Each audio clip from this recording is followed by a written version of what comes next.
This is MTG Burgeoning, your channel for all things magic. And in today's video, we are going to continue our EDH series in building a rat deck around Morophon the Boundless.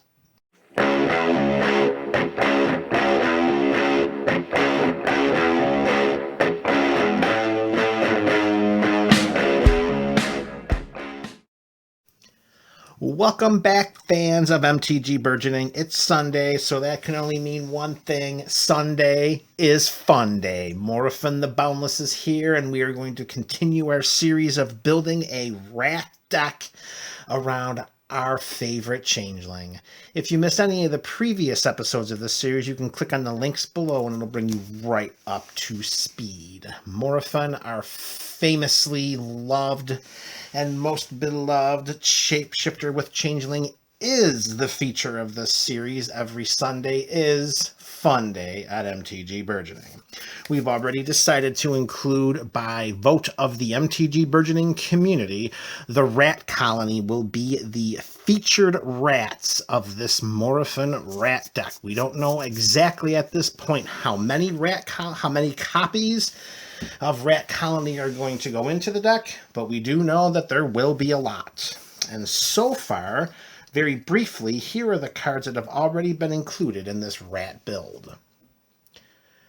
Jet Medallion, Herald's Horn, Bantu's Monument, Allurin, Thrumming Stone, Blood Bond March, Secret Salvage, Immortal Servitude, Altar of Dementia, Phyrexian Altar, and that guy's supposed to be over there. Look at, he's trying to sneak in early. Rat colonies trying to be all sneaky like that. Oh, those rat guys. All right, and in today's video, we are going to add another 10 cards of support for our lovely rat colony deck that we are making. And we're going to start off with some card draw support, and then we're going to turn that into some more rat support, and then finally an overall deck support, which, if you think about some of the cards we've already included in this deck, will be a very, very welcomed part of trying to strengthen the synergy of what we're trying to do with this deck. So card number one, it should be no surprise that we are going to include a copy of Skull Clamp, because by looking at Rat Colony says it gets +1/+0 for each other rat we control. And Rat Colony's toughness is 1, so we are going to make sure that we do not include any spells in our deck that have any toughness boosts, because you want to be able to utilize the Skull Clamp throughout the deck. Because, of course, Skull Clamp, as wonderful as it is, 1 to cast, 1 to equip.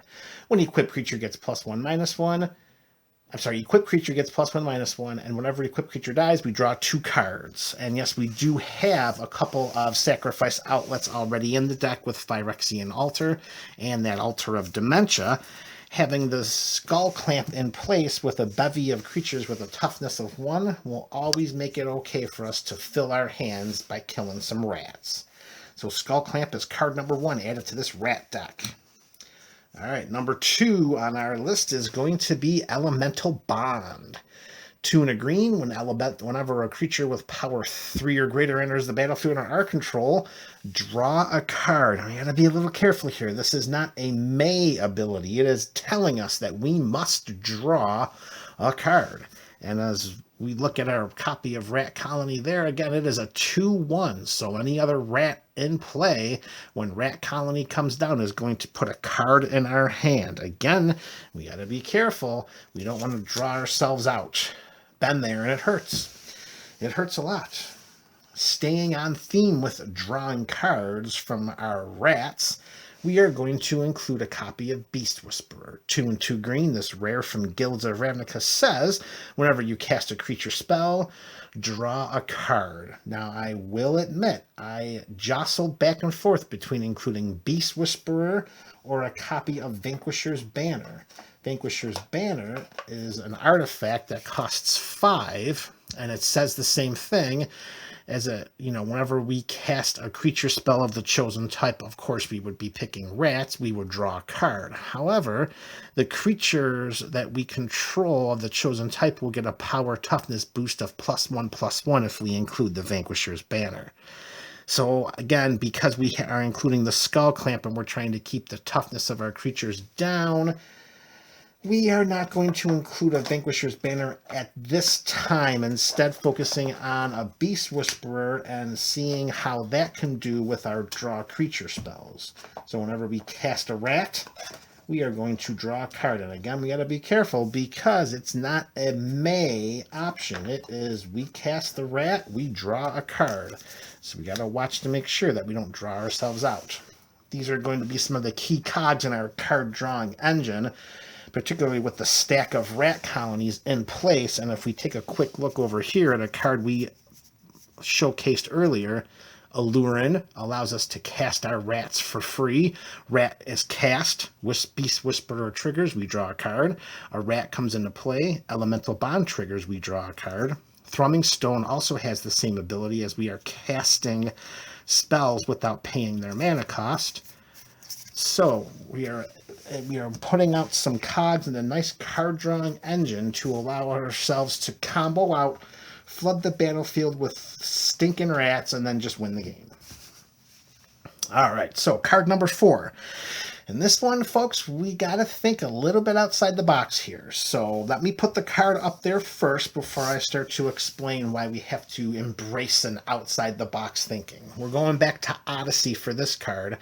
It's an enchantment called Nantuko Shrine. For 1 and 2 green, it reads, whenever a player plays a spell, that player puts X 1/1 green squirrel creature tokens into play, where X is the number of cards in all graveyards with the same name as that spell.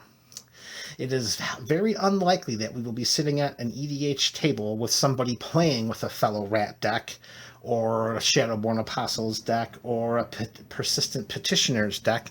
These are decks that would definitely be able to take advantage of us having a Nantuko Shrine out on the battlefield. As we are playing up those odds, us including a copy of this card with some rats in play will allow us to put some 1/1 green squirrel creature tokens into play. And here's where the outside the box thinking comes. This is a rat deck. This is a dedicated rat deck. Squirrels are of the rat family. They are cousins of the rats. They are, in fact, rodents. So if they are rats, we are going to include 1 copy of Nantuko Shrine. And that's how we're going to dance around squirrels versus rats, folks. All right, staying on theme with getting some rats into play, we're going to include Patriarch's Bidding. 3 in double black. Each player chooses a creature type, and then each player returns all creature cards of the type chosen this way from their graveyard to play. Of course, we have to be aware of any other tribal decks out there, or aware of creature cards that, when they enter the battlefield, could cause all kinds of trouble for us. Anything that says when this creature comes into play, it deals 1 damage to each other creature or something like that, then casting Patriarch's Bidding may not be in the cards until we can find a way to get that card out of that opponent's graveyard. Again, if we're sitting against a table, if we're sitting at a table against a bunch of other tribal decks, read the board, read the graveyard, see if casting Patriarch's Bidding is worth it, and if not, then just hang on to it for another time. Playing up the theme of Nantuko Shrine, we are going to include a copy of Doubling Chant. 5 and a green. For each creature we control, we may search our library for a creature card with the same name as that creature. Put those cards onto the battlefield. Then we shuffle our library.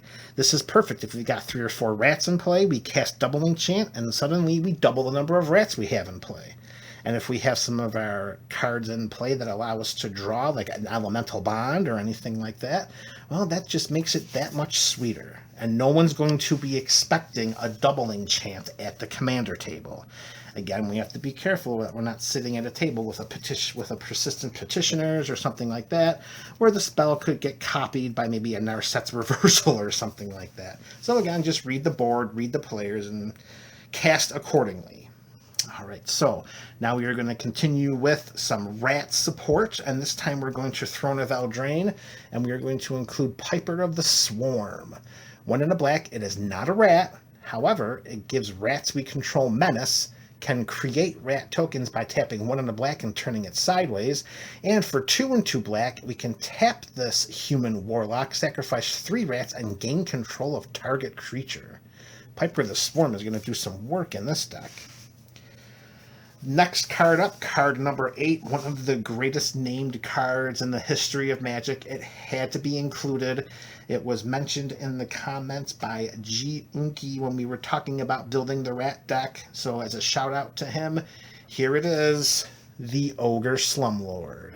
3 and 2 black. It is not a rat. However, whenever another non-token creature dies, we may create a 1/1 black rat creature token and put it onto the battlefield. And this also gives rats we control Death Touch. So with our sacrifice outlets, we sacrifice a rat colony and we create a 1/1 black rat. And rats we control again have Death Touch. And if the Piper of the Swarm is in play as well, Death Touch and Menace. That is a fantastic combination.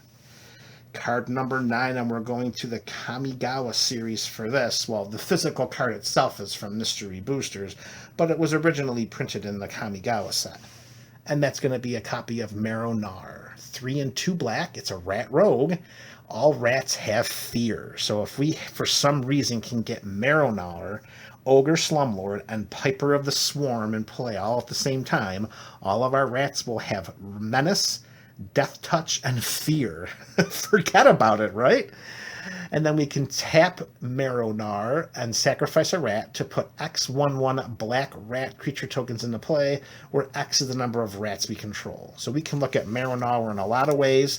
I think the biggest inclusion, its warranted inclusion is that it can act as a finisher.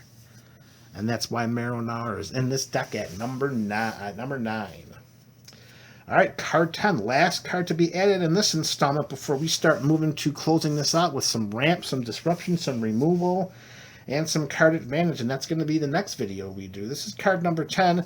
We're going to include a copy of Leyline of the Void. 2 and 2 black, and if Leyline of the Void is in our opening hand, we begin the game with it on the battlefield. If a card would be put into an opponent's graveyard from anywhere, we exile it instead. So this gives us a little bit of pseudo insurance in case we are sitting at a table that someone else has a rat deck or a Shadowborn Apostle deck or a Persistent Petitioner's deck. Therefore, we are able to use our Nantuko Shrine to the greatest of our abilities without having to worry about what our opponents have in our graveyard. Additionally, this allows the creation of a very good and feasible win condition of Altar of Dementia, and that's being, the Leyline of the Void is being included because of the presence of Kozilek, Butcher of Truth, and Ulamog, the Infinite Gyre, because once either of those babies hit the graveyard, the entire graveyard gets shuffled back into the opponent's library, and we just don't want that to happen if we're trying to mill somebody out by sacrificing 9 or 10 of our huge powered rats. And that is going to do it for this installment. 10 more cards into our Morophon Rat Colony deck. When we come back for our next Sunday is PHONday video, we are going to pretty much finish off the deck. We're going to include some removal, some disruption, some tutoring, some ramping, some card draw. Maybe not so much some card decks, we just did that, but we're gonna fill it out. So let me know what you think in the comment section below. Sunday is PHONday.